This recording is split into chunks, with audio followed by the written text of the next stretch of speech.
I think that there are so many people that are afraid of the future because they have fear about the future because the unknown that AI brings kind of into the future. I am so excited about the future because I believe that when we get on our toes and not our heels and we learn how to interact with AI, right? We learn basic prompting. We learn how to give AI a role and instruction in some context. I think that AI is going to be one of the most amazing partners for us.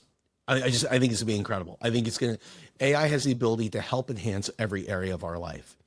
And, but the thing is, that means that you need to lean forward into it and not, and, you know, not fall backward. And so I'm really excited about the future of using AI as a tool, as a companion, as an assistant, kind of like in all areas of my life. Yeah.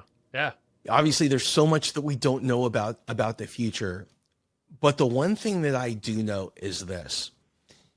You know, I was really early in consumer internet. The first like commercial browser came out in I think it was December of '94 with Netscape Navigator, and that was the month I started my first internet company, which was a total disaster. Nobody knew what it was. Nobody it was a mess.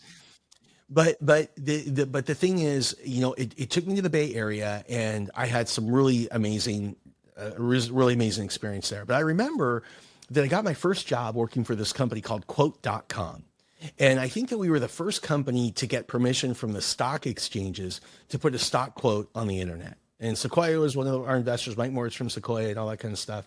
And that's all really cool. But I remember in 95 and in 96, it was so hard to sell anybody anything. It's like they didn't get it. All of the money was going into infrastructure like it is today for, you know, for AI. It's going into data centers. It's going into chips. It's going into large language models. Back then, it was going into routers, and it was going into, you know, building pipes for MCI so we could get a fast internet connection and stuff like that. At this point, you know, back with the whole internet thing, people were still using AOL disks primarily to get online. Yeah. And so, but one thing I remember is it was in 1997, right around the middle of that year. It's like everybody woke up at the same time and they're like, I get it.